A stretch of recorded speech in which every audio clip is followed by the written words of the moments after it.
'Cause when the music fades and all is stripped away, and I simply come,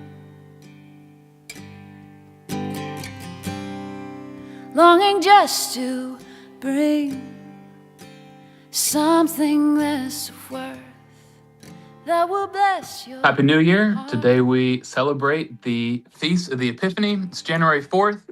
And one of the things that I think our culture gets wrong is that as soon as we hit Christmas, we're ready to move on. But historically in the Catholic calendar, Christmas was a 40-day season. Now it's a little bit short. It's about 2.5 weeks. But especially leading up to the Epiphany, we're still very much in the Christmas season. And so in the same way that a sports team will take, a whole year to celebrate a World Series or a championship, the same thing is true for us. We got to keep celebrating Christmas, even though society has moved on. And in a special way, on the Feast of the Epiphany, right? The Epiphany is this kind of a Greek word for God's revelation. And so today, in a special way, we celebrate how the Magi, right, the kings who came from the East, recognized Jesus as king. In a special way, we recognize Jesus as the king of our own lives. And one of the great traditions that dates back to the medieval ages in terms of Epiphany is what's called the Epiphany chalk blessing. And so, we got LeBron James and his famous, chalk pregame celebration. We got our own king and we got our own chalk. And so in a special way today, we bless our houses. And so traditionally you can, go to church and oftentimes they'll have a little kind of box of blessed chalk. And if not, you can ask your priest to bless some chalk and you take it home and you can look up online, but there's a special kind of inscription you can write on top of your doorway that basically incorporates the first 3 letters of the 3 kings' names, C, M, and B, and then the year 2026. And it's a special way to consecrate your house and to ask the Lord to enter into your home in a special way. So as we begin this new year, we'll often start off with new resolutions on how we want to live a better version of ourselves. But don't forget the spiritual goals as well. We also want to kick off the new year with a new renewed zeal for growing in our own faith. So today we celebrate the Epiphany, God's revelation as king, and we ask the Lord to be the king of our own lives today. Thanks and God bless. The greatest lessons I ever learned in life was to bring a pen and paper everywhere and take notes. How many of us do that at Mass? It's easy to do. Just put a pen in your pocket. Pick up the bulletin.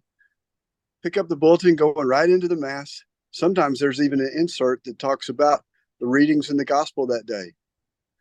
How many times do we get in Mass? The homily starts. The priest starts in and we start checking out. Start thinking about the game that's going to go on today or what we have to do at work this week or a million different things.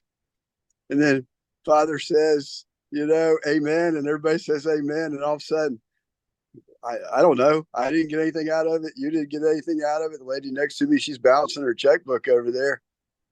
And she's got a pen and a paper right in her hand.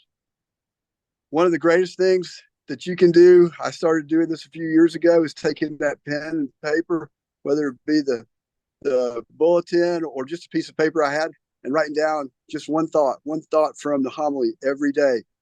And then I started writing a few more things down. Sometimes the priest will talk about something else in the Bible and he'll direct us there and say, go read this from the book of Isaiah this week. Well, if I don't write it down, Isaiah is a big book. I'm not going to remember exactly what he said. But when I write it down, I'm intentional about going and finding it.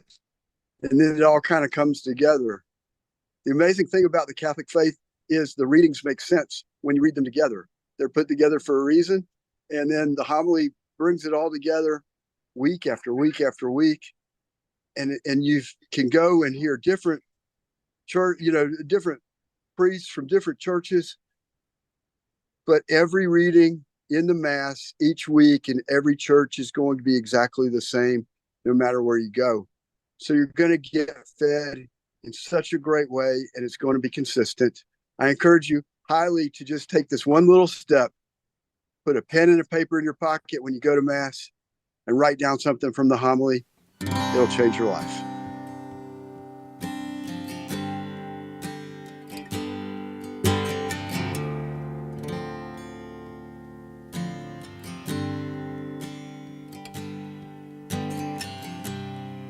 is when the music fades and all is stripped.